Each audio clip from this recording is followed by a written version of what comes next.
Okay, good afternoon, everyone. My name is Lynette, a professor of political science at the Munk School of Global Affairs and Public Policy at the University of Toronto. I wish to acknowledge this land on which the University of Toronto operates. For thousands of years, it has been the traditional land of the Huron-Wendat, the Seneca, and most recently, the Mississaugas of the Credit River. Today, this meeting place is still the home to many Indigenous people from across Turtle Island, and we are very grateful to have the opportunity to work on this land. And I have the honor today to be hosting this webinar to discuss Joshua Kurlantzick's latest book titled Beijing's Global Media Offensive, China's Uneven Campaign to Influence Asia and the World. And this book, as many of you would know, has received quite a bit of international attention. So it is really our great honor to be able to host this event. Joshua Kurlantzick is a senior fellow for Southeast Asia at the Council on Foreign Relations. He was previously a visiting fellow, a visiting scholar at the Carnegie Endowment for International Peace, where he studied Southeast Asian politics, economics, and China's relations with Southeast Asia, including Chinese investment, aid, and diplomacy. Additionally, he served as a fellow at the University of Southern California Center on Public Diplomacy and a fellow at the Pacific Council on International Policy. He is currently focused on China's relations with Southeast Asia and China's approach to soft and sharp power. So on that note, a warm welcome to Joshua. The floor is over to you. Thanks so much for having me, Lynette, and the University of Toronto and the Munk School. I'm going to talk for about 20 minutes. I don't like to be too windy. And then I think we'll have a little conversation and then open it up to Q&A so people can get their questions in. I realize that this topic of Chinese influence particularly within politics is certainly in the news in Canada today. So if people have questions about that, I'm happy to address it to the best of my ability. I'm not an expert on Canadian politics, but I can do my best. But I'm not a specialist in some of the specifics of some of the allegations that have been raised about Chinese influence in Canadian politics. More broadly, the book looks at different types of influence.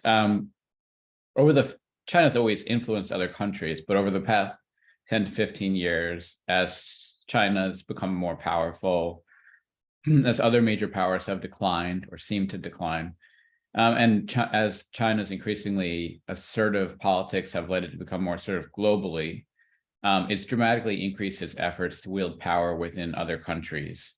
In the book, I look at a number of different ways, but to wield this influence, China is often using media and information tools. It's expanding state media outlets, including Xinhua, as well as China Global Television Network and China Radio International, although I argue that those two, unlike Xinhua, aren't really having much success. It's social media platforms. It's deals with local media, that's specifically Xinhua's content sharing deals with local media in many countries. It's increasing control of Chinese language media in pretty much most of the world, where there are for people who are seeking Chinese language news and are readers or viewers of Chinese language news first, there are very few independent, if any, independent outlets left in most places, other than a few exceptions like Taiwan and a few others. But then that would include very few opportunities of independent Chinese language media in Canada, the United States, Australia, other places with large ethnic Chinese populations like Malaysia. I also talk in the book about China's attempts to control what I call the information pipes, or the pipes of information. That would be the actual hard infrastructure through which information flows, 5G wireless networking, where they've been much more successful at building out this hard infrastructure in developing countries than in most rich democracies, which have put limits or outright banned them. But 5G network, undersea cables, etc. China's own social media platforms, which are increasingly popular, most obviously TikTok, which has become a huge source of debate here in the US, and even possibly headed for an outright ban. It has been banned in India and is a huge source of debate in other prominent advanced democracies, as well as China's increasingly sophisticated, but still not that sophisticated, still fairly clumsy use of disinformation on many different social media platforms. And finally, I talk about old-fashioned influence, which would be things that existed before the internet, et cetera, which actually includes some of the things discussed in the alleged influence campaigns in Canada, like paying politicians money and directly, or espionage, things like that. I also talk in the book about efforts to wield influence through gaining control of student associations and turning them to be more pro-Beijing on university campuses, and trying to use the Chinese student associations to foster self-censorship on university campuses, as well as among Chinese diaspora associations, particularly in Southeast Asia. The current approach of a more assertive attempts to influence other countries' domestic politics and societies comes from, several factors. One, just a generally more assertive global politics. Two, I think the fact that China has the most powerful and most authoritarian leader since Mao, and one who has made clear that he wants the party to return to being the central player in all aspects of society, even if that actually undermines some of the things that China has done well, like undermines its growth rate. There's, I think, little doubt that the return of the increasing party dominance over the private sector business is actually hurting China's growth rate and is undermining its innovation, et cetera, et cetera. She has also been really the first Chinese leader to openly embrace the idea of China as a model of governance and development for other countries. There was plenty of talk of this China model idea in the 2000s, but Chinese leaders didn't openly embrace it, whereas Xi Jinping has more openly embraced it.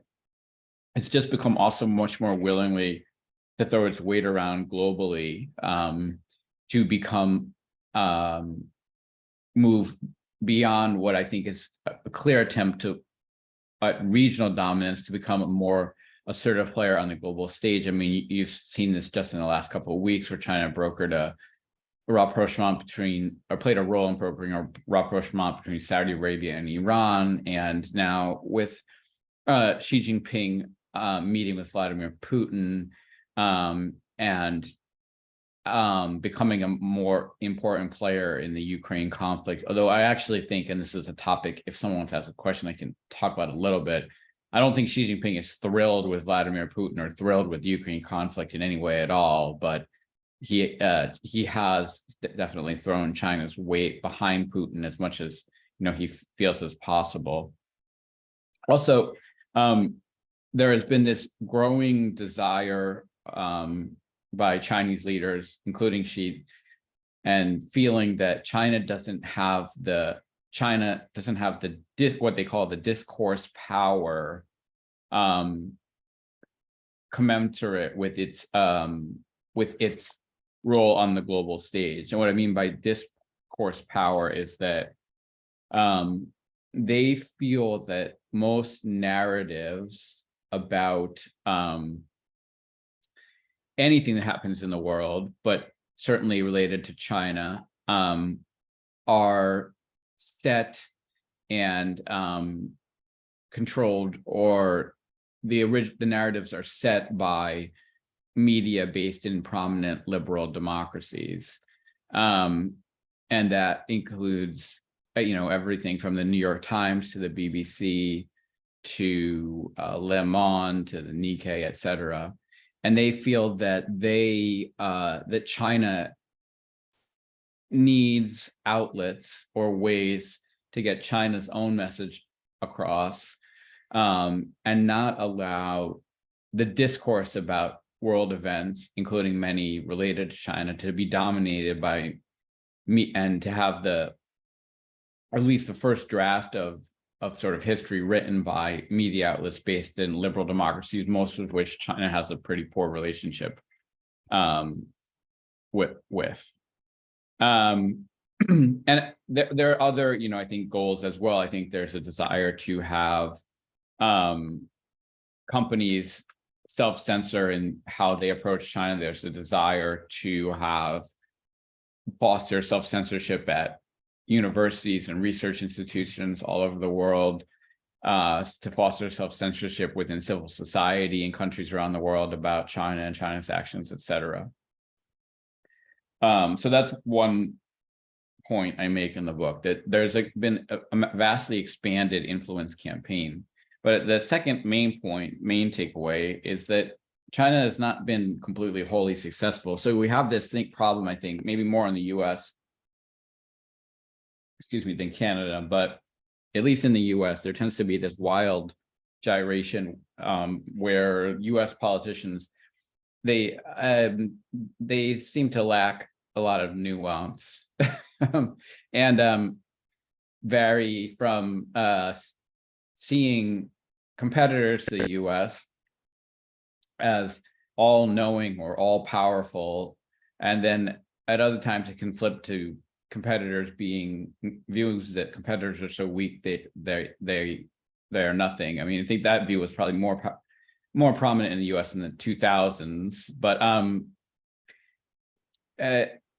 we have now in an era where a lot of American politicians and probably the American public, and also the public, and probably many and leaders in many prominent advanced democracies where China's image is quite bad right now, view China as this sort of, increasingly all-powerful global giant. And the second major point I make in the book is that a lot of these efforts at influencing other countries and societies so far have not been that successful. Some have, some haven't.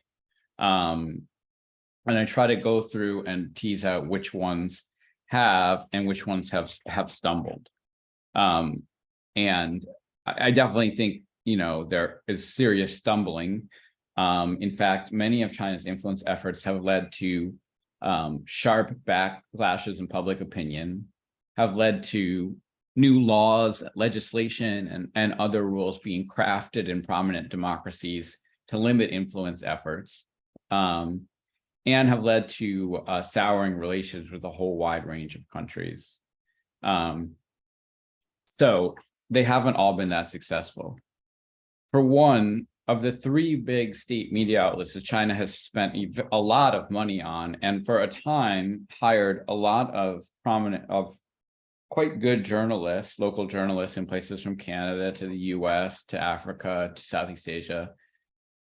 Of the three, China Global Television Network and China Radio International really have reached almost no audience at all. That's even before you get to the point that they were actually taken off. China Global Television Network taken off the air in the United Kingdom and Australia, and they're facing roadblocks in the US and other democracies. Gallup studies that I obtained show they have gained virtually no audience. Xinhua, by comparison, has been fairly successful. And the reason for that is Xinhua is a news wire, and Xinhua has signed quite a lot of content sharing agreements with local outlets around the world, mostly in developing countries in Southeast Asia and the Middle East and Latin America and Africa, but also increasingly in richer places like Italy and Germany. So Xinhua's content, which is cheaper than that of other prominent news wires like the Associated Press or Reuters, and is sometimes provided free to countries that are very poor, gets picked up in the local media. For example, in Thailand, many news outlets including the best news outlets in the country, have subscribed to Xinhua. That content then translated into Thai makes its way into those news outlets and is viewed probably no differently by most readers as any other content. It might be attributed to Xinhua, it might be attributed to news agencies, it might not be attributed at all. And frankly, I think most readers of news, whether online or in print, don't really pay much attention to the byline of where the news is coming from. It's a more passive way to obtain the news than, say, turning on your television and actively seeking out China Global Television Network, et cetera. You have to make a choice to turn that on. Whereas in this case, Xinhua is just sort of seeping into local outlets around the world. And the journalism industry is not one that's in good financial shape in most places, particularly in poorer developing countries, but even in richer countries. And Xinhua is aggressively expanding. So I expect Xinhua to increasingly become used as a viable news wire in more and more publications. And that is definitely a major success for China, because what you have is basically a propaganda network. Xinhua does not have editorial independence like the Associated Press or Agence France Presse or Reuters or the BBC or whatever. So that is a huge win. In terms of disinformation, China's disinformation efforts to now have been relatively unsophisticated and easy to expose in a lot of places.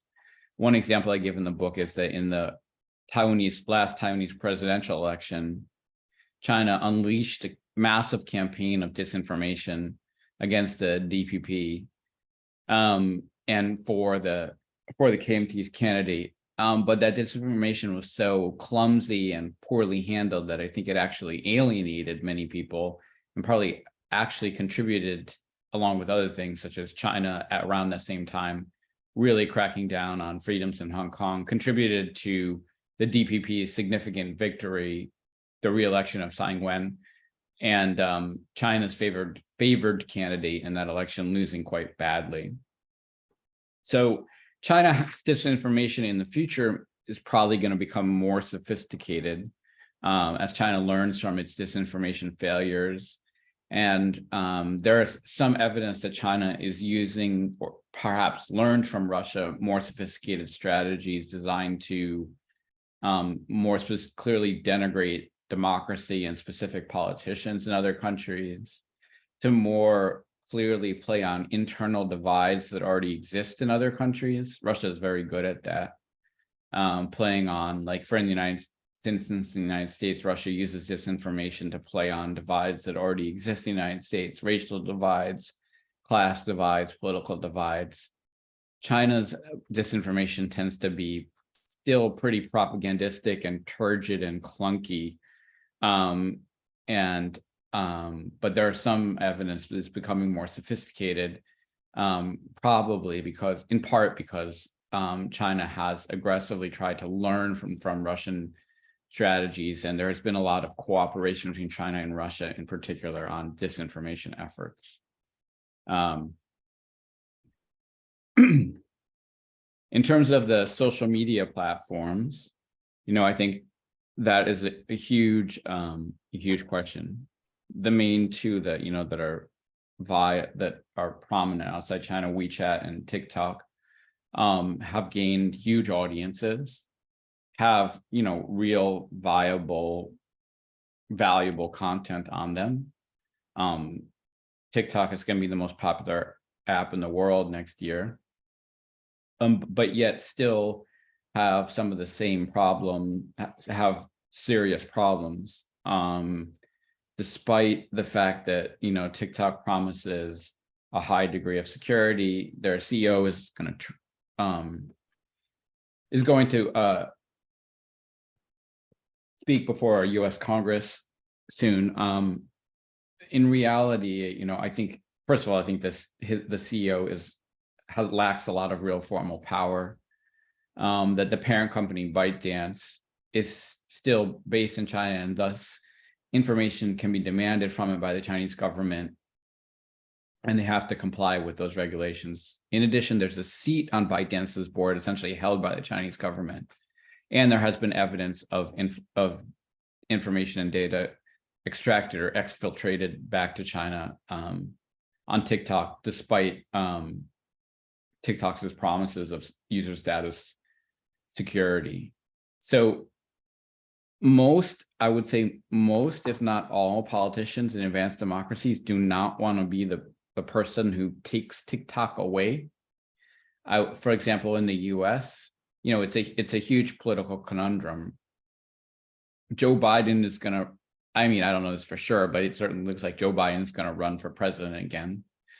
He will be, I believe, 81, running for re-election, or maybe 80. I'm not sure, but I don't think he wants to be seen as the man who takes away TikTok from millions and millions, tens and millions of 18 to 35-year-old Americans. Not that only 18 and 35-year-olds use TikTok, but that's the target audience. That demographic is hugely important to the Democratic Party. I'm not saying that taking away TikTok is, would be like change the election, but it certainly isn't going to help Joe Biden's popularity with a critical voting bloc in the Democratic Party to be the guy who took their TikTok away. On the other hand, the US, like Canada, like most other, I think, liberal democracies, can't stand a situation in which you could have a app where users' data is not kept genuinely secure within the that place's country, or where the app is sold to a local subsidiary. Although I don't think that's possible. ByteDance isn't going to sell TikTok to. Maybe they would do it in the US because the US is so important market. But if they sell TikTok US to some American company, the problem that then happens is every other prominent democracy is going to ask for the same thing. Germany's going to ask them to sell TikTok to some German subsidiary to a German company, and the UK is going to ask the same thing, et cetera, et cetera. But just in closing on that, China's own social media platforms become increasingly powerful and have forced a lot of liberal democracies to reckon with how to handle them. And finally, China's old-fashioned influence efforts, I think, have been quite successful. Not necessarily in altering elections, although there is quite a lot of evidence that China is significantly ramping up efforts to alter elections. That, I think, has not been so successful because countries from Australia to New Zealand to other places like Taiwan have exposed those efforts and have led to blowback. But China is becoming more sophisticated in their efforts to cultivate local politicians in countries.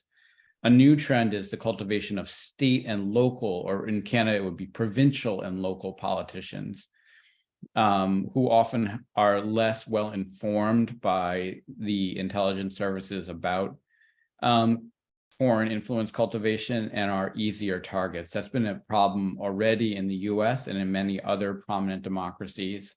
And I would imagine the same thing is happening in Canada, where provincial and below provincial level politicians are being courted and don't have the same sorts of safeguards that a member of parliament would have, or are not really as knowledgeable about foreign influence channels as a member of parliament, or in the US, a congressman or a senator.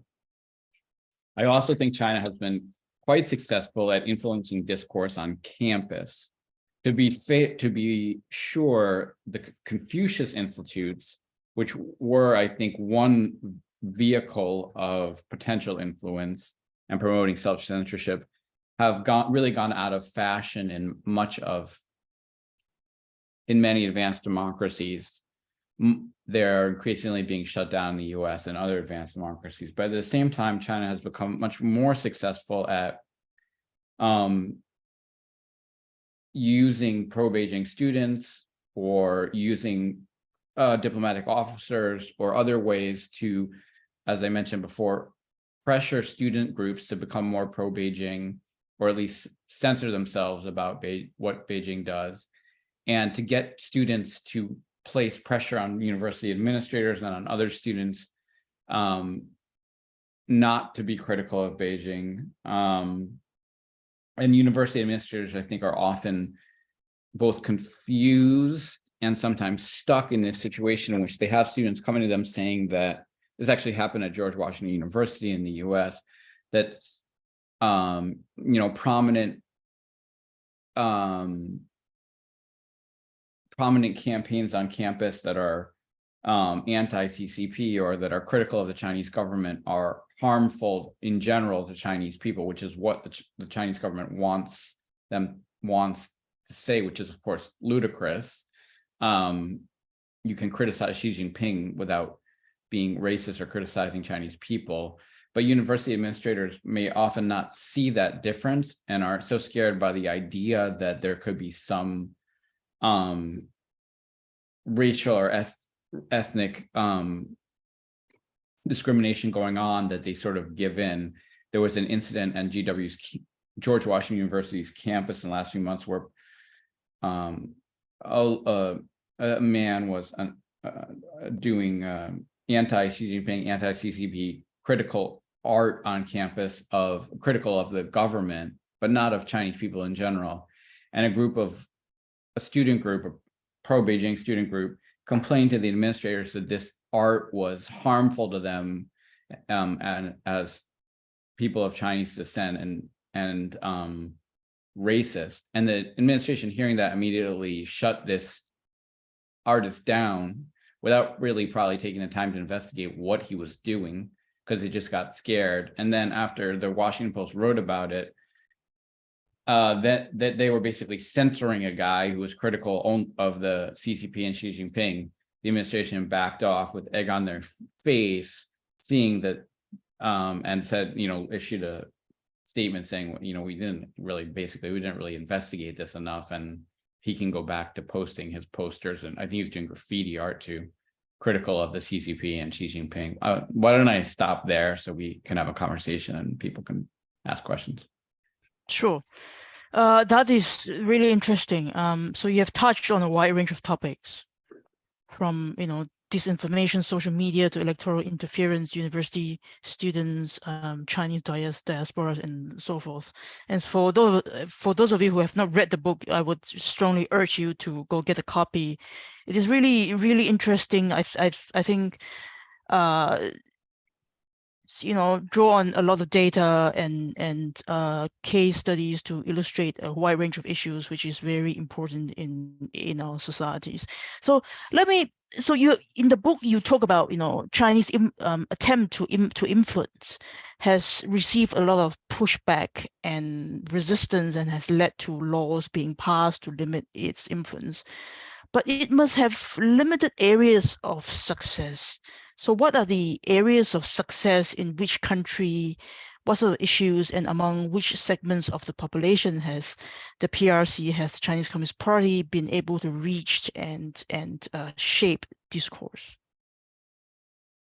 Okay, so you mean success by China, not success by the pushing back against that, not success by China. Correct.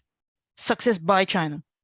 Well, I mean, I think definitely if you look at in Southeast Asia, first of all, I wanted to preface this by saying China has taken a step backwards in the last 3 years. Like I said, even in regions like Southeast Asia and Africa, where China's image has historically been pretty good, China's over-aggressive diplomacy combined with how the zero COVID campaign damaged this whole idea that China had an effective model of managerial governance that was somehow better than democracy. And to be fair, democracy has not had a great last 15 years in the US and other places.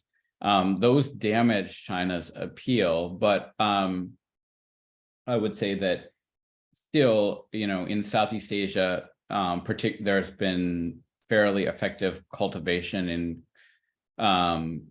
in among Chinese communities and just among the populations in general, despite China's fairly among elites focused on defense, there's a lot of concern about China's actions in the South China Sea, China's actions related to Taiwan. But in countries like Thailand and Indonesia, generally in Malaysia, there may be concerns about some of those actions, but overall, China's soft power has had some significant appeal.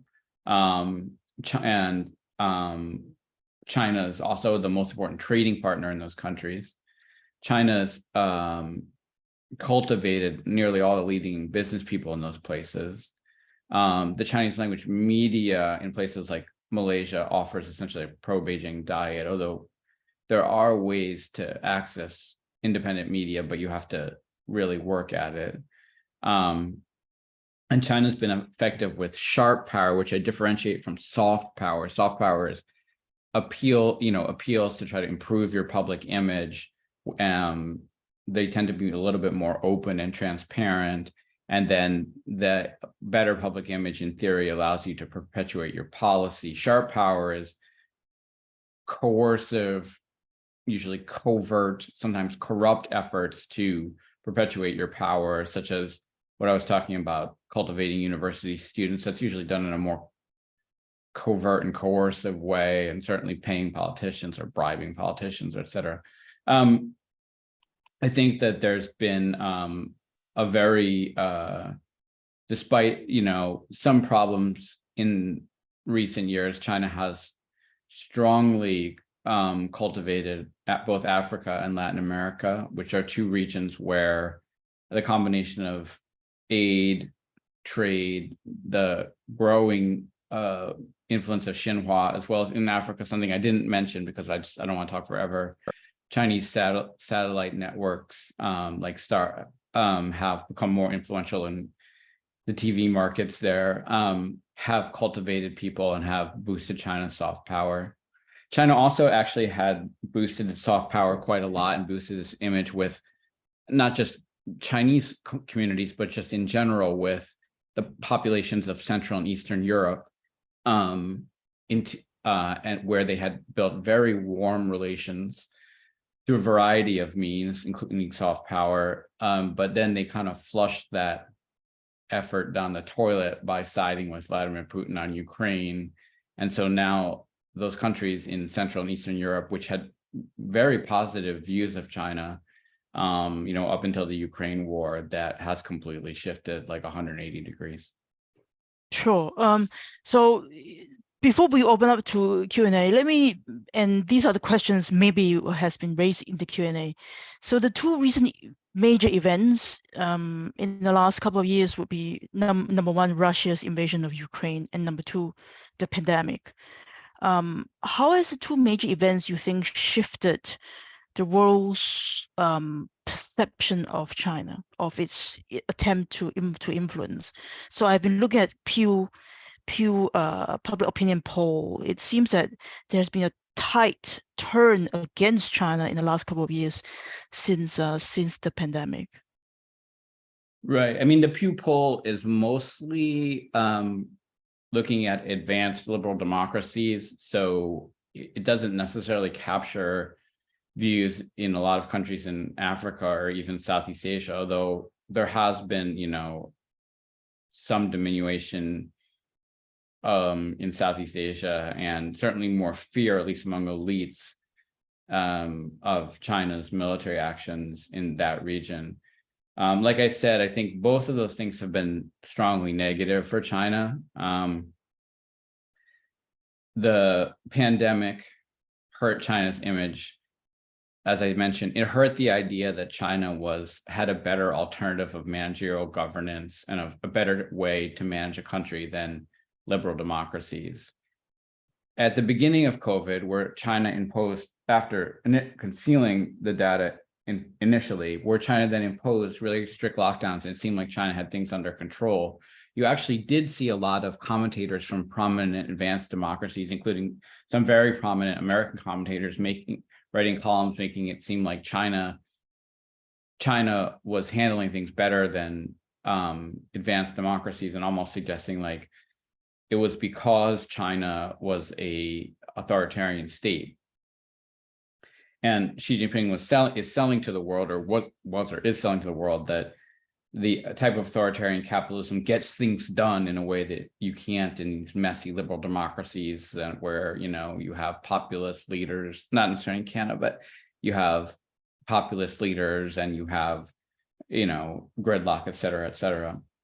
But the pandemic hurt that because China mismanaged the pandemic very badly, especially in the later phase, where it became clear that they were holding on to zero COVID for no clear reason other than to just simply to placate Xi Jinping, and they had no way to get, or they had little way to get out of it without undermining the cult of popularity of Xi Jinping. So that undermined their image as, you know, some model of managerial governance, as well as maybe democracy has had a little bit better last 2 or 3 years. And then secondly, the Ukraine war, you know, I think there was, Xi Jinping feels like he has no choice but to support Putin. They can't remain neutral, really. I mean, I guess they're sort of saying that, you know, they're trying to negotiate some sort of peace plan, but there's no real pretense of neutrality. I think he feels he has no choice but to support Russia, which is now essentially China's most important partner. But it's just a net negative for China, really. I mean, it's hurt it in Central and Eastern Europe. I mean, it's hurt. Xi Jinping has basically dropped the idea that China doesn't interfere in other countries, but some Chinese diplomats still mention that was traditionally what China said. It's hurt that. It's probably also hurt in some. I'm not an expert. I'm not a military expert, but I would suspect that it's also the huge problems Russia has faced has probably also reverberated inside China and has made people wonder, you know, about the cost of, with such a high cost that's being paid by Russia, wonder about the cost of trying to take over an island, which is even potentially harder to take over than a country that you sit next to on a land border. So it may have also had that effect as well. But overall, both things I think have been a net negative for China.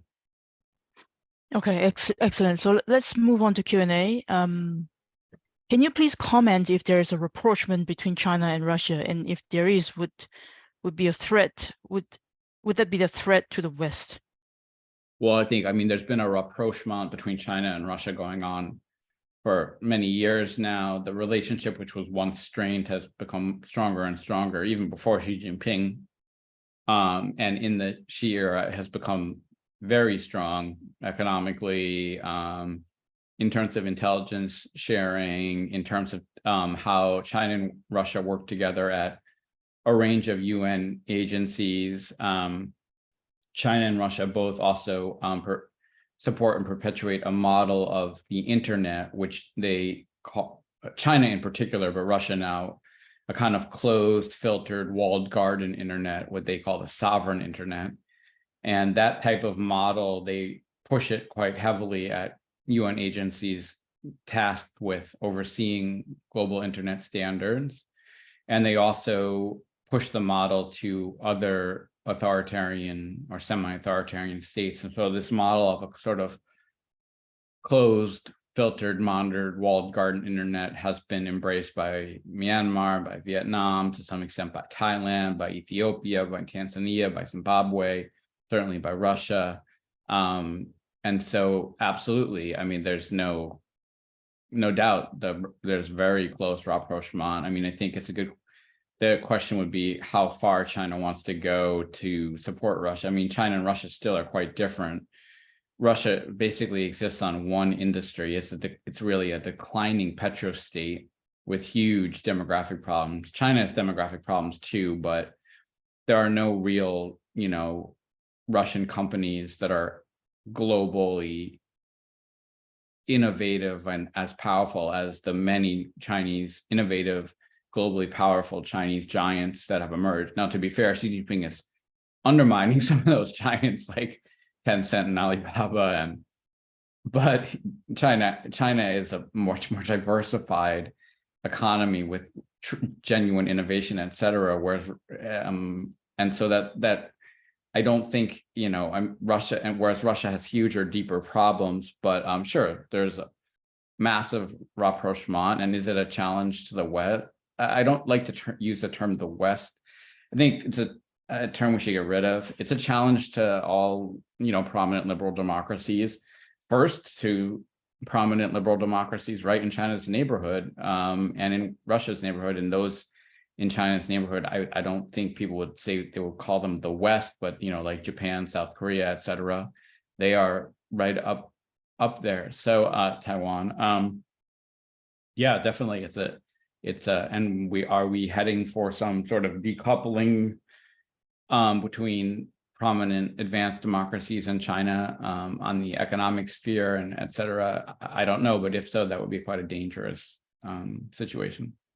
Okay. Complete decoupling. Sure. So by cultivation of politicians, do you mean bribing? And more generally, how does electoral interference take shape? Well, you could be bribing, sure. I mean, there's been scandals in Australia where politicians just straight up bribed.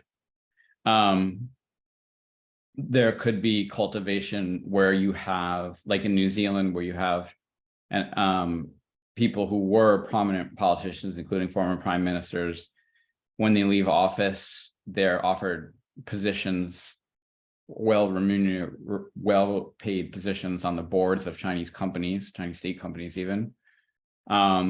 And these politicians still enjoy, power within the parties in their country. So that's another way of influencing politics. You could influence politics through outright espionage, as happens in the US, where supposedly a spy named Fang infiltrated a lot of Bay Area politicians' offices and took information or etc. You could have influence if the country didn't ban foreign donations, which is increasingly what is happening in a lot of prominent democracies. You could influence politics by making donations directly to a politician's campaign, or by making major donations to prominent research institutions and universities to influence domestic politics within the country, as well as to influence those countries' views on China. And certainly there are still plenty of donations to major, even though there's been, pushback and in some places, concerns raised about foreign donations, not just from China, but to prominent universities, et cetera. That's another way of influencing. I should say at this point that the Council on Foreign Relations, which is where I work, does not take any donations at all from any foreign government, including China, but from any foreign government, and does not take any donations from the US government either.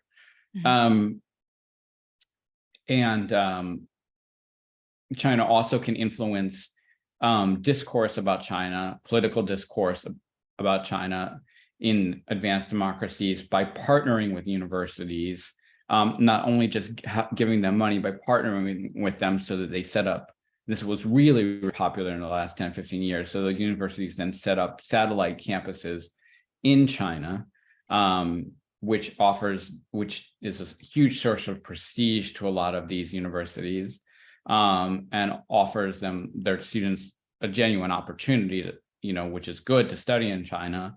And then in reverse, also sometimes encourages more Chinese students to come to their universities.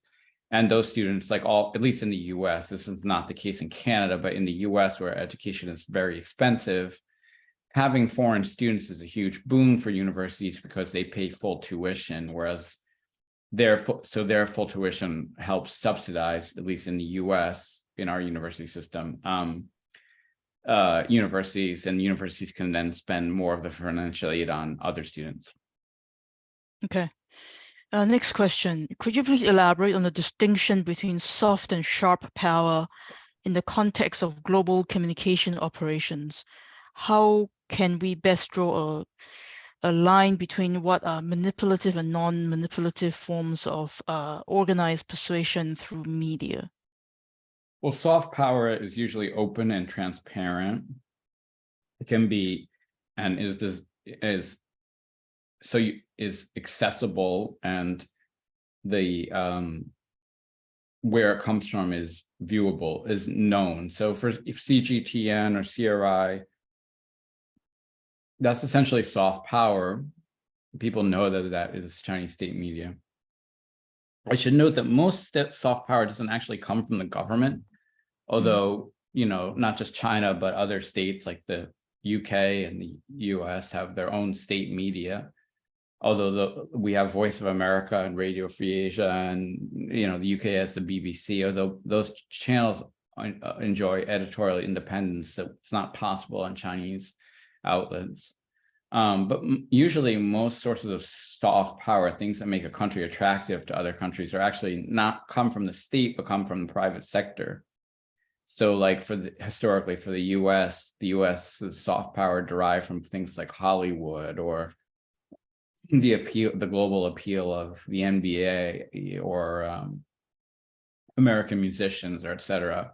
Or like a classic example of this now would be Britain, which is a declining state, hugely declining state economically, but still enjoys massive reserves of soft power or appeal to the world, because Britain has all these non-state. The BBC is state, but non-state attributes that are appealing to the world and keep Britain sort of in people's minds, even as Britain, falls down the world's economic table. So that would be like the Premier League, for example, or the monarchy, et cetera, whatever. Sharp power means a type of power exercised usually not transparently, coercively, corruptly, covertly. And so in media for China, that would be Xinhua signing content sharing agreements to get little notice and then popping up in local media. It would include disinformation on social media platforms. It would include, if China is using WeChat or TikTok and is using it to push Chinese propaganda or to exfiltrate users' data, et cetera. Ways to safeguard against sharp power. One would be better efforts by prominent democracies to improve the digital literacy of their citizens starting from kindergarten age. There are good examples of how this is done in Finland and Taiwan and other places, but that type of digital literacy would be helpful for young people and anyone, but for young people, not only so that they don't get caught up in sharp power from China, but so they don't get caught up in sharp power from white supremacist groups or just, dangerous people on the internet. I have a teenage son, and my sons go to a school here in the US, a private school, where they do a lot of work on digital literacy, but in general, that's not a focus in most US schools yet.